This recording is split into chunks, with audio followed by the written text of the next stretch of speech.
And thank you all for being here during this wonderful time called lunch. I think this is such great timing because if you did not eat before you got here, everybody knows hurry up so you can eat. And if you did eat, you're comfortable. So I really appreciate it. I'm so excited to have the opportunity to talk to you today about pay equity and pay parity and equal pay. All three of those terms are used sometimes to talk about this subject matter today. The differences between what men and women are paid. And within that, I will talk briefly about some of the subgroups of not just saying men, not just saying women, because not all women are paid alike. And at the end, the part I always enjoy most are the questions, because then I know we're talking about what you want to talk about, and that's wonderful. But Donna's right, we met several years ago when we were oh so young, and so idealistic, and the good thing for me, and I can't speak for Donna, but I kind of think it's true, that we've lost, a lot of hair and gained, maybe for me, a lot of weight or whatever, but we haven't lost that idealism. And this talk today and what you're doing with these lunch talks, I think is an example of you are not having lost your idealism. But if you have, you're working at getting it back. So as I talk about this, I would ask you to keep one thing in mind. Think about the systemic nature of what I'm going to be talking about, because that is really crucial. Asking yourself, how did it get this way? Because almost everybody you talk to will say, I don't think that's right, that we have this inequality in pay. So if we feel that way, how has it gotten this way? But even more importantly today, how have we sustained it, and why have we sustained it all these years? Because you can go back to think about, well, used to be men did this, women did that. Yet, it's not just used to be. That still happens. So let's just get into it. What's the definition? What are we talking about?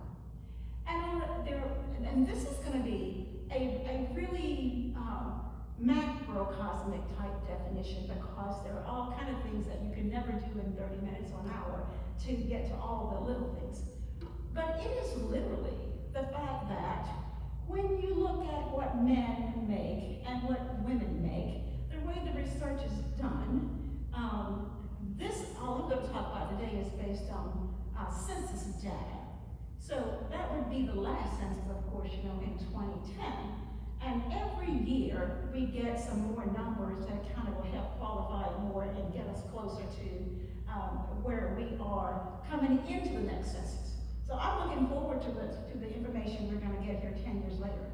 But it's determined by taking the average of what, if you take all the men, the aggregate who are working, taking the average of what men make, and then taking the average of what women make, and that's all backgrounds and everything. And that's how you come up with that number, the macro number of men, for every dollar that a man makes, a woman makes this much money. That's where it comes from. And we can look at what are some things that cause that. So in the 2010 census, and some of these numbers have been updated in 2018. If you take all the women made 82 cents for every dollar men made. And sometimes when we talk about this in terms of cents, it doesn't seem so dire, except later on I'm going to give you an example of what those cents can mean. 82 cents for what every man makes. However, if you do some drilling down,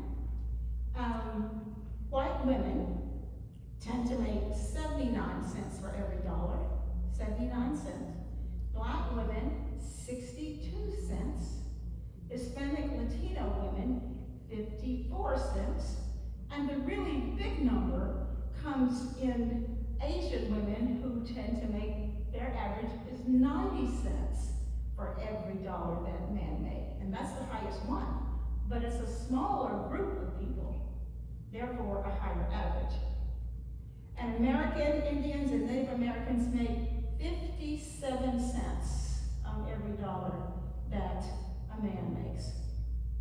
So if you then take, for example, if you say Hispanics, if you drill down a little bit more, because Hispanics are not all the same.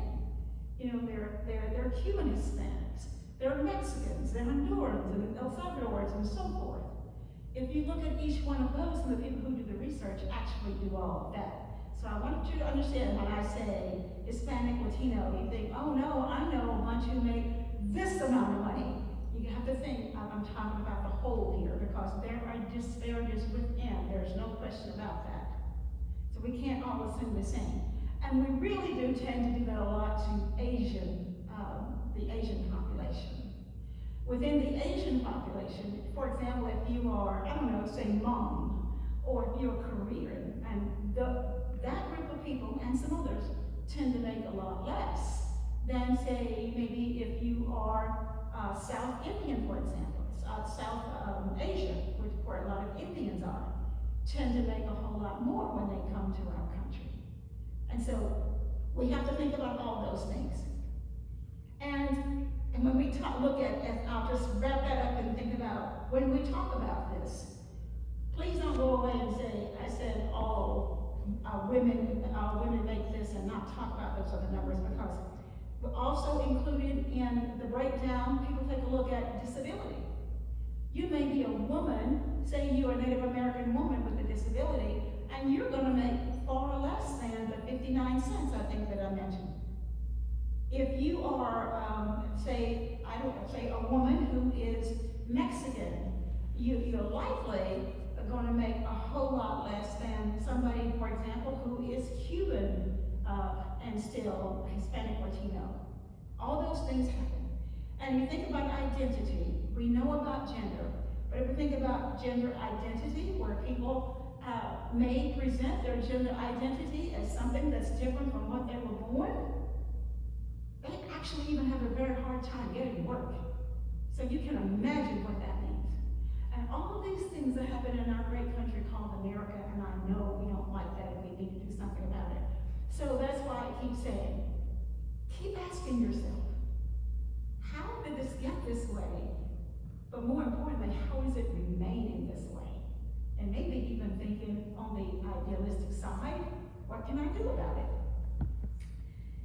Well, what are the causes according to the researchers? And some of this we will know ourselves. I'm going to get to the causes, and then there are some things that perhaps that we can do, and then we can have a great conversation. One of the causes is the difference in jobs worked, the industries. If you think about an industry that is considered to be one that's a high-paying job, you can just think about it to yourself. Let's think about the trades, construction and so forth, building trades. If you need, for example, a plumber today, is the person showing up likely going to be a man or a woman? Man. Is that person probably going to have a good chunk of your money when he leaves, or is expecting to get a good chunk? When you look, for example, at our firefighters, we work hard to make sure they get a good salary. When they show up at your houses on fire, who's likely going to be the person that shows up? Man. On the other hand, almost always. On the other hand, if something happens in that fire and you go to the hospital, and the people who treat you and wake you up all during the night to check on you, that's likely going to be a nurse. And that nurse is most likely going to be what? Most likely going to be a woman. Now, if you think that doesn't matter, consider language. Why do we even have the term male nurse? Why is that even a term? It's nurse is a nurse is a nurse. Except that societally we have a huge impact on what we expect and what we expect to pay people when we think about nurse. And for a guy who walks into the room and somebody says, "Oh, I got a male nurse," I've always wondered how that man feels. But conventionally, those jobs that we call women jobs get lower pay. I've always said if we had more nurses who happen to be male, nurses would get paid more. I've always said the same thing about teachers. But when we think about teachers, people almost always use the pronoun her and she. And that becomes a reason societally that we pay people less. You don't like it, maybe not like to hear it, but it's true. It's part of the reason that we have this big pay gap. Because when we classify the work that people do, important, not important, and then we superimpose on that who is going to do that work, that is deeply systemic. Deeply systemic. So much so that a lot of times we don't even pay attention to it. Or so much so we say to people, well, you just ought to get a STEM job. You should have trained to do something else.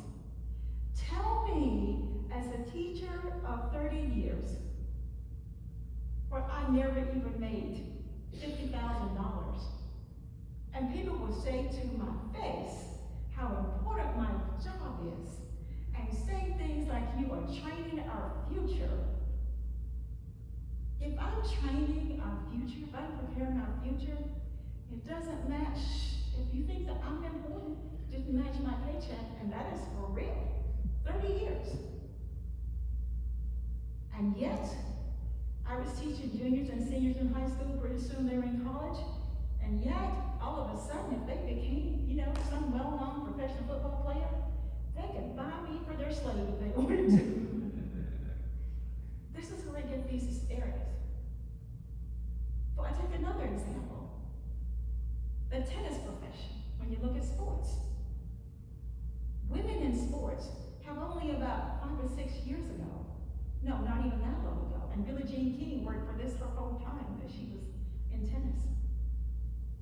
Men would get paid one thing for winning Wimbledon, women would get paid another. And that was true throughout tennis.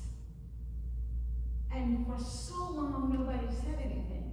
And then when Billie Jean started raising all kind of cane about it, guess what she was called? A troublemaker. That's a kind word. I'm in the church, and my grandparents would certainly be upset. So that kind of systemic thinking has lasted and lasted because we have left it to the people who are the victims to have to be the one to change it. Now, they can go a long way toward helping change it, but it's the people with the power who have kept it in place that we really need to start speaking up. But isn't it hard to speak up to go? It's hard for people. Let's just say you are a man, and you're a white man, and that's the group at the top who tends to make the most when you break out the men. So basically, we need white men saying, no, this is not right. We're going to change this. But it gets to be hard for people because they start to think it's a zero-sum game.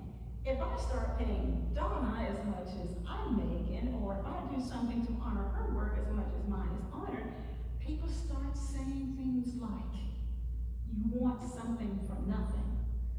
Well, if you want to make more, you ought to get the same kind of job I have. No, you shouldn't have to. Because suppose somebody is, I don't know, take the head of Coors beer. That person has kids. That person will likely hire a nanny and pay that nanny, who's most likely going to be a woman, very low wages, because that is what tends to happen. No Social Security, no anything. That person ought to be advocating for that woman who arguably is doing the most important work there is in that family, because she's taking care of and honing the future. But nobody would expect her to be making a salary that is commensurate with the work that she's doing because of the nature of the work and who's doing the work. And it's so systemic, it doesn't even get questioned. So that's one thing. What work are you doing? What's the industry? And as a teacher, I loved teaching. I had 30 years of a joyful career. And I was teaching juniors and seniors in high school and some sophomores. And some people didn't want to teach that group. I loved it. I don't have the talent for the others, the young ones. But as the person who was doing that work and knowing I was not getting compensated, almost every year of my teaching career, somebody was trying to get me to do something else. That is common with teachers, by the way. Somebody, well, and always, and I would say, no, I love what I'm doing. Always, they would say, they would come to the money, because this is the thing they're supposed to get you. But you could make so much more money, and that's true, I could. And I was tempted, because Lord knows, on a teacher's salary, you sure need to make more money. And I would always say to that person, what I would like for you to do though, since you think I'm so terrific, advocate for me to get paid my worth for what I'm doing as a teacher. If you would do that, that would be my pay. That's where the conversation tended to end. And when I talk about these so-called jobs, this other thing that is a problem in our industry, are you in? Those so-called jobs like secretaries and so forth, people who are, if you think about it, really doing very, very important work, but not getting the pay. And because they're secretaries, they're expected to be women, you almost never see a man playing that role. If you do, we'll say things like male secretary. And we shouldn't be doing that. And when we do get women over into those other jobs that pay a lot more, for example, in the trades, oh my goodness, I had a plumber come into my house and it was a female plumber, is what we'll say. As long as that is our language, we're going to be hostage to what we're talking about today, because language matters. I get on a plane, and I was lucky to get on the first plane that was ever piloted by a whole all-female pilot. And I think after that we were going, oh my goodness, we got female pilots, female pilots. I never say, oh my goodness, I got a man pilot. I've never uttered those words in my life when I got on a plane. But all of this plays into how we get there, like child care workers and so forth. The second big thing is difference in years of experience. I know in teaching, we have a salary schedule, and men generally, I would say always, weren't the ones who had the babies, so they didn't have to worry about that. But always, the woman or the women were the ones who were having the babies. And right there, you put it at a disadvantage, because it is not counted toward your worth in your workplace when you leave to have a baby, or if you are out for a number of years or whatever. You think about this. Why is it nobody else is going to have the babies but women? Why don't we accommodate some way to note the worth of that, so that if I stay home and I take care of having my baby for a bit, it can't be like if you just decide you're going to stay away 10 years and come back and have 10 years of experience at the same job. I'm not saying that. But we don't account at all for the most part, very rare, for the fact that, you might need some time just to have your baby and just have time to breathe and get to know the child. And if you do, pretty quickly you're out of sick leave, if you have any at all. And so therein lies in the system a way to affect women's pay, because you don't get paid for that time. It does not accrue to your time on your job in any way. And men keep right on working and doing what they've been doing. I am so proud of a few companies now who are allowing the woman and the man to have some time off. After all, it's a child they're having or adopting. And in cases like that, they have a certain amount of time, of course, like 6 months or whatever. I see these women on these news shows who are off, and they are off for 6 months. And they're not gonna lose anything. When they go back, they start right back where they were. We need it everywhere. But we have a long way to go to get there. So the difference in years of pay, years of service, that's a big thing. And just outright discrimination is also a part of what we're facing. Which has been, this pay disparity has been illegal since 1963. But it's so systemic, we're still talking about it here today in 2021, since 1963. And if we don't decide that we're going to do something, I think, as a full country, because I don't think our state is going to, as a whole country, that's why we need legislation. I don't think it's ever going to happen. And we'll be talking about this in 3031. So I'm going to give you an example. As I said, if we're not careful, we can get bogged down in it's a few cents. Here's a good example. If a woman earning $10,194 on the average, less than a man, if that is unchanged, we add up all those steps. If that is unchanged, the difference between what the average man makes and the average woman makes can amount to $407,760 over a 40-year career. That's when you put it in big dollars. I think I would love to have $400,000. So we can't just concentrate on pennies and say it doesn't matter, because it's over a full career that you think about. So what can we do, real quickly here? So this gap has closed only 4 cents in the last 10 years. 4 cents in the last 10 years. At this rate, women, you're going to be glad to hear this number. You're going to catch up by 2059. All we got to do is keep living. 2059. That's how long it will take if we don't do something. So the first suggestion is the Paycheck Fairness Act. We haven't passed it. It's been out there for a long time. And the Paycheck Fairness Act would address a lot of these things, such as caretaking. That's one of the reasons women are taken out of the workforce. It's not always children. Sometimes it's a parent, or it may be somebody else that's close to that person. But when you're caretaking, tell me that's not important work. Just think about in the New Deal. During the New Deal, when President Roosevelt had to make some concessions to some of the Southern legislators in particular, that we were helping too many people, you're giving away too much, whatever. President Roosevelt then had to make the sacrificial lamb became women. Women who were working as domestics in people's homes.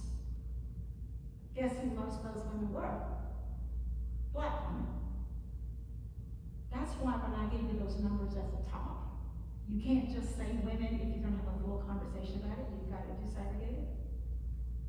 But the Paycheck Fairness Act would deal with some of these things. Those women, and some of you might have had those women come into your home when you were small. Those women have no Social Security, no health insurance, no nothing. And guess what's happening today? In Arkansas, and it's not just Arkansas, we will have women as caretakers for the elderly primarily, or somebody who has some kind of a disabling issue. They were signed on to work for the state with self-contracts, independent contractors. Almost all those people are women. Why don't they just work for the state? Why doesn't the state just sign them up to be a state worker? That's because we can work those women and do much of what came out of the New Deal. They don't get health insurance, they don't get sick days, and what they get traveling from place to place, even that doesn't keep up with the IRS suggestion. And we call them independent contractors, women, for the most part. So if we pass the Paycheck Fairness Act, some of that will be dealt with. If we have comprehensive paid family and medical leave, that will certainly be helpful, because once again, it's mainly women who are affected by that. And the big one, if society, it is up to us. If society would start doing things like questioning and demanding, and not just the people who just blah, blah, blah, not just the people who are affected. Last time we were in a hotel, guess who cleans your room? You know who it most likely was going to be, most certainly a woman. And if that is the case, what I do when I leave a hotel room, I will do something like ask the question, do you have a union? Or when I check out, I might ask the person who's checking me out. Because that's the way we can advocate for unions for women. But we can also use our collective voices as society. As you know how people love unions in the South. We have made people realize, believe that it's okay to have a chamber of commerce, which is nothing more than a union, which I have no problem with. But if a bunch of women got together and said, we're going to join a union so that we can have better pay, somebody, the first thing they will tell you is how ungrateful you are. And now you are coming because you're trying to get something as decent as equal pay and better working conditions. We have women in horrible conditions. And when they rise up, they just fire them and hire somebody else because they say, you know, the work is not worthy. And another cute little thing we've done over the years, we will call it unskilled labor. Unskilled. Rather than essential labor. When we want to pay somebody low wages, we call it unskilled. We shouldn't do that because it's just a roadmap for keeping what's going on that we're talking about now. And the last one is to just dismantle. I don't know how you do this, but it goes right back to the one that I just said. Society needs to raise its voice. And you're a Methodist, I'll tell y'all something. I have, in the legislature, I have a high regard for Methodists. I actually pay attention to how religious groups interact with issues of inequality, or when something we need to move the needle for equality of any kind. So when in the legislature, we should have probably, but all of us have to declare, well, we're supposed to, we're expected to declare our religion. It shouldn't matter in the legislature. But I've come to understand, when I have an issue like that, I'm not saying it because I'm here, it's because I've said this in other places. I start out with my Methodist legislators. Because I know what you say, you believe, and I've seen some things that you do. So I start out with the Methodists. And so for this next thing I'm about to say, the last one, dismantle the patriarchal structures that disadvantage women. If we worked as hard to dismantle the structures as we have to build it and keep it in place, it would be a real different world. But we don't have to intentionally do it now so much to keep it in place, but we'll have to be intentional about dismantling patriarchal structure. And you know who we need to be right there leading the charge with us? Is the patriarchy. Patriarchy is not bad. It's not a bad thing. It's just that we need you speaking up for other people and pushing back on the systemic ways we have helped create this equality and being intentional about helping us break it down. I believe people will get to that point. My idealism said to me since I was a kid, I became a legislator because I saw too many things wrong. I knew I wanted to be a legislator when I was 10 years old. And I don't ever pretend I didn't want to be a legislator because I believe we can do things for good. I wanted to do two things. I wanted to be a school teacher and I wanted to be a legislator. Who gets to do two things? The two things they wanted to do most in their lives. So I have a responsibility. And thank you for letting me share part of that responsibility that I feel with you here today. I look forward to your questions.